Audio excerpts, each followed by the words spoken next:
Hello my dear student, I am your teacher of SST and today's turn of our SST book. So in today's class we discuss our chapter of SST book. So let's see what is our today's work. Dear student, अब तक हमने हमारा 6th chapter Mumbai ये हमने अच्छे से complete कर लिया था। हमने मुंबई के जो स्पेशल फीचर्स हैं उनके बारे में स्टडी किया था। ठीक वैसे आज का हमारा चैप्टर रहेगा Kolkata, the city of Joy. Mumbai क्या थी? मुंबई कमर्शियल सिटी थी, जिसे क्या कहा जाता है? कमर्शियल सिटी इसलिए कहा जाता है हमारे देश में जितने भी कमर्शियल इंडस्ट्रीज़ है वो सारी मोस्ट ऑफ देम कहाँ हैं? मुंबई में। तो आज का चैप्टर जो है Kolkata, the city of Joy. Joy का मतलब क्या होता है आप अच्छे से जानते हैं। जॉय मीन्स मस्ती, आनंद। तो आज हम कोलकाता सिटी की हिस्ट्री पढ़ेंगे। तो सबसे पहले देखिए लोकेशन ऑफ कोलकाता। कोलकाता की लोकेशन देखते हैं। Kolkata is the capital of waste Bengal. Kolkata West Bengal की कैपिटल है, यानी कि वेस्ट बंगाल स्टेट है, उसकी राजधानी क्या है? Kolkata. It was earlier called Calcutta. और अभी जो लैंग्वेज है, यानी अब क्या बोलते हैं हम कोलकाता को? कोलकाता। इससे पहले इसको कलकत्ता कहा जाता था, यानी कि वेस्ट बंगाल की जो कैपिटल है कोलकाता, इसका पहले नाम क्या था? कलकत्ता। जैसे मुंबई को बॉम्बे कहा जाता था, ठीक वैसे ही कोलकाता को पहले कलकत्ता कहा जाता था। Kolkata is situated along the bank of river Hooghly. Kolkata शहर जो है वो हुगली नदी का उद्भव कहाँ से होता है? गंगा नदी से। तो हुगली नदी के किनारे पे कोलकाता शहर बसा हुआ है। It is a major port, और एक बड़ा बंदरगाह। बंदरगाह पोर्ट यानी बंदरगाह होता है। बंदरगाह का मतलब जो होता है यानी कि समुद्र के रास्ते से जो सामान लाया जाता है या पहुंचाया जाता है किसी भी स्टेट में, किसी भी कंट्री में, तो समुद्र के रास्ते से जो सामान जहां उतारा जाता है उसे पोर्ट कहा जाता है या बंदरगाह कहा जाता है। Kolkata is a metropolis and principal commercial culture and educational centre of East India. Kolkata शहर जो है वो ईस्ट इंडिया यानी कि ईस्ट इंडिया का कॉमर्शियल कल्चरल और एजुकेशनल ये शहर कहा जाता है, यानी कि कमर्शियल जितना भी वर्क है मोस्ट ऑफ देम हमें कहाँ से मिलता है? कोलकाता से। कल्चरल एक्टिविटी, एजुकेशनल ये सेंटर कहा जाता है, मध्य बिंदु कहा जाता है किसको?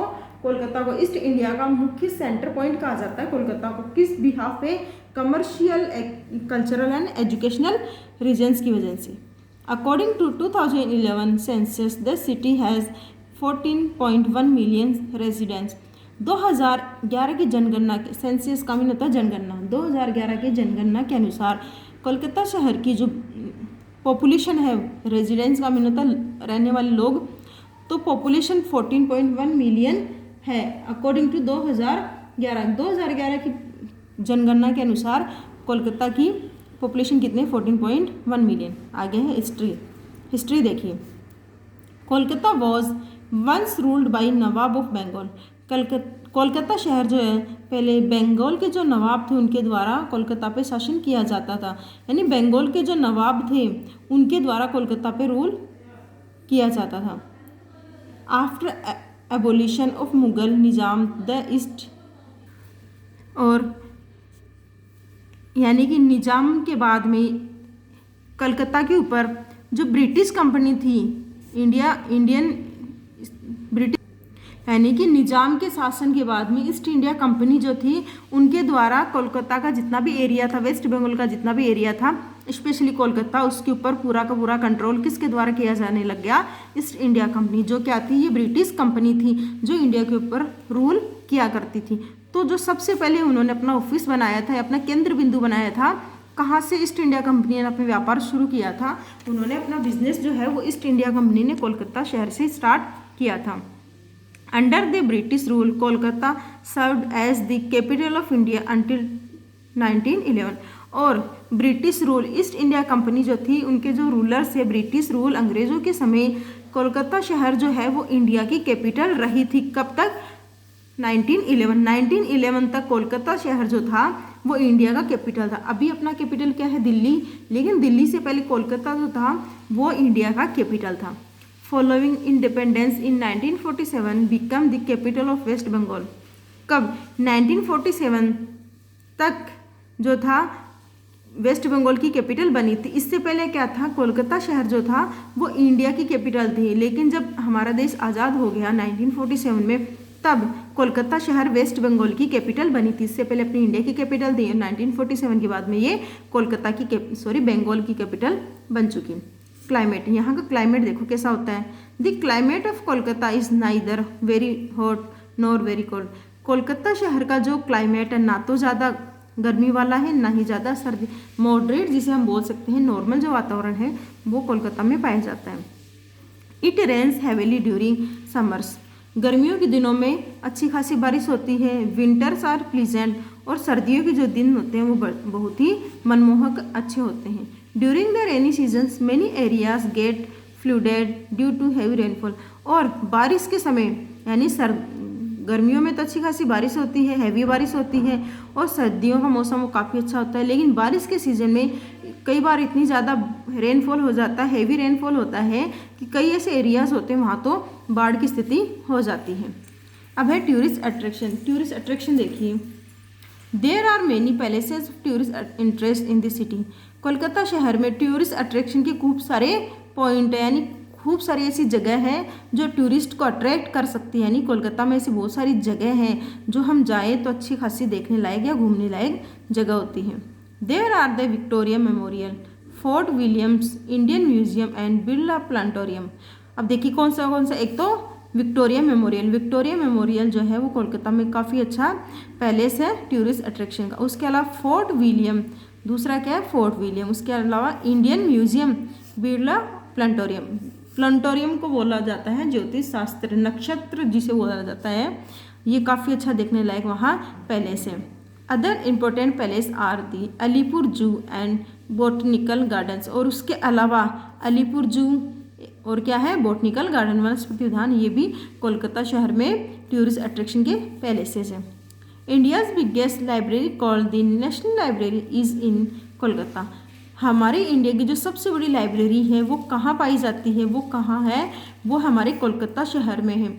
इंडिया की जो सबसे बड़ी लाइब्रेरी है ये कहाँ है, ये हमारे कोलकाता शहर में है।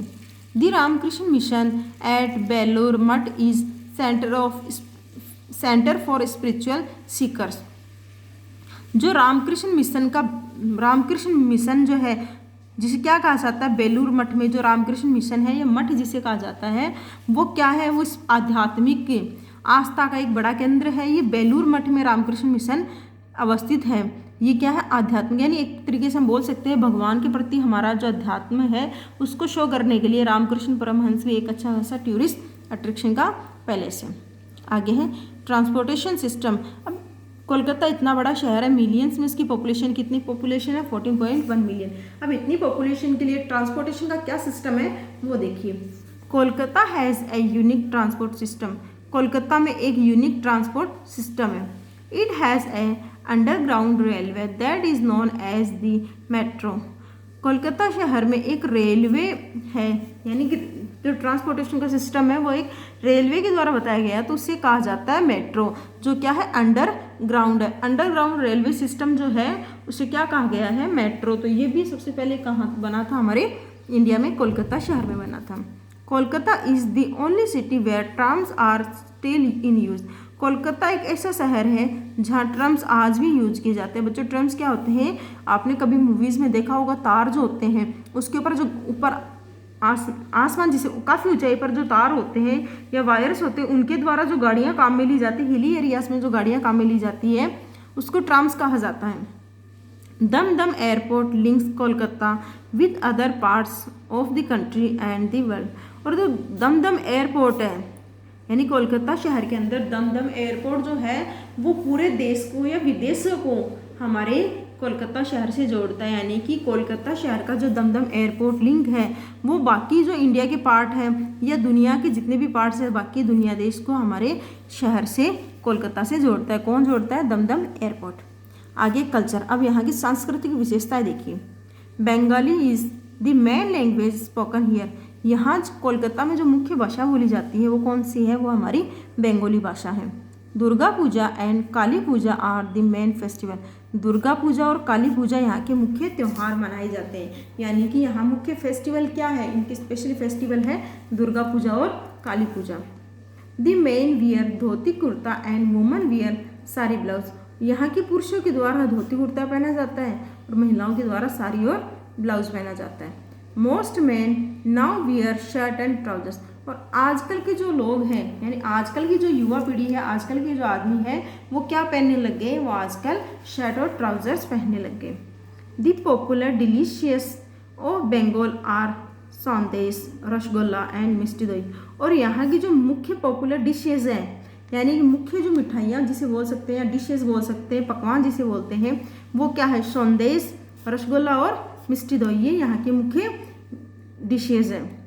Rice and fish is the main food of the Bengalis. और चावल और जो मछली है वो यहाँ के लोगों के मुख्य भोजन की, यानी इनके मुख्य भोजन के स्रोत माने जाते हैं। राइस और फिश यहाँ का जो मेन फूड माना जाता है यहाँ के लोगों के द्वारा, एज ए फूड फिश और राइस को यूज़ किया जाता है। Bengalis are very fond of painting, singing and dancing. Bengali जो लोग हैं, यानी बंगाल के जो लोग हैं, वो काफ़ी ज़्यादा शौकीन है। वेरी फॉन्ड मीन का मीन होता है वेरी यानी बहुत ज़्यादा, फॉन्ड मीन शौकीन, काफ़ी ज़्यादा शौकीन है पेंटिंग, सिंगिंग और डांसिंग। तो इन सब चीज़ों के बंगाली लोग काफ़ी ज़्यादा बड़े शौकीन होते हैं। आगे देखिए, अब आगे हमारे स्पेशल फीचर्स देखिए। The rasgullas of Kolkata are world famous. Kolkata शहर के जो रसगुल्ले हैं वो दुनिया में बहुत ज़्यादा फेमस है, यानी वर्ल्ड वाइड इनकी काफ़ी ज़्यादा पॉपुलैरिटीज़ हैं। The great banyan is a banyan tree located in Acharya JC. Bose Indian botanic garden, हवागढ़। जो ग्रेट बैनियन ट्री जो है, यानी ग्रेट बैनियन जिसे कहा जाता है, ये कहाँ है? ये बॉटनिक गार्डन जो है कहाँ? Acharya JC. Bose Indian botanic garden. यहाँ द ग्रेट इंडियन जो बैनियन ट्री है वो काफ़ी ज़्यादा फेमस है, यानी ये कई बार हमारे क्वेश्चंस में भी आता है या फिर हमारे जीके के लिए भी काफ़ी इंपॉर्टेंट है। जो ग्रेट बैनियन ट्री हमारे इंडिया में सबसे पुराना जो ट्री है बैनियन ट्री, वो कहाँ है? वो Acharya JC. Bose Indian botanic garden में अवस्थित है। It is one of the widest tree of world and is about 1250 years old. जैसा कि मैंने अभी आपको बताया, वाइडेस्ट यानी ये सबसे बड़ा है, सबसे चौड़ा है, इसकी साइज जो है काफ़ी ज़्यादा है और ये लगभग 1250 साल पुराना है, यानी दुनिया का सबसे पुराना पेड़ है और दुनिया का सबसे बड़ा पेड़ है, लगभग 1250 साल पुराना है, यानी कि काफ़ी लगभग 10 सेंचुरी से भी ज़्यादा पुराना ये पेड़ है। It is called the city of Joy, city of palaces and the cultural capital of India. Kolkata शहर को सिटी ऑफ जॉय, आनंद मस्ती मौज का शहर कहा जाता है, स्थानों का शहर कहा जाता है, कल्चरल कैपिटल कहा जाता है। इंडिया का जो कल्चरल कैपिटल है वो किसे कहा जाता है? वो कोलकाता शहर को कहा जाता है। Kolkata gave the world 5 Nobel lectures, sir Ronald Ross, C.V. Raman, Rabindranath Tagore, Amartya Sen and Mother Teresa. Kolkata शहर ने हमें 5 नोबेल प्राइज़ विजेता दिए हैं। नोबेल प्राइज़ हमारे देश में ही क्या, दुनिया में जो सबसे बड़ा इनाम दिया जाता है, प्राइज़ दिया जाता है, वो सबसे बड़ा प्राइज़ है नोबेल प्राइज़। तो ये 5 नोबेल प्राइज़ कलकत्ता शहर ने हमें दिए। फॉर एग्जांपल सर रोनाल्ड रोस को नोबेल प्राइज़ मिला था, तो ये कहाँ के रहने वाले थे? ये बंगाल के। सेकंड थे C.V. रमन, जो एक साइंटिस्ट थे, ये कहाँ के रहने वाले थे? Bengal. Rabindranath Tagore, Amartya Sen and Mother Teresa. तो 5 जो नोबेल प्राइज़ विनर्स हैं ये हमें कहाँ से मिले हैं? ये हमें कोलकाता शहर से मिले हैं। तो यहाँ बच्चों आज हमने क्या किया था? यहाँ हमने आज इस चैप्टर को अच्छे से कंप्लीट कर लिया। ये चैप्टर हमने अच्छे से पढ़ा है। नेक्स्ट जो हमारी क्लास रहेगी उस क्लास में हम क्या करेंगे? इस चैप्टर का जितना भी वर्क है वो सारा वर्क हम नेक्स्ट क्लास में करेंगे। अगर यहाँ आपको कोई कन्फ्यूजन है तो आप हमें पूछिए। Thank you so much for watch this wonderful video. आपको वीडियो को लाइक शेयर और कमेंट करना है। Thank you again, have a nice day.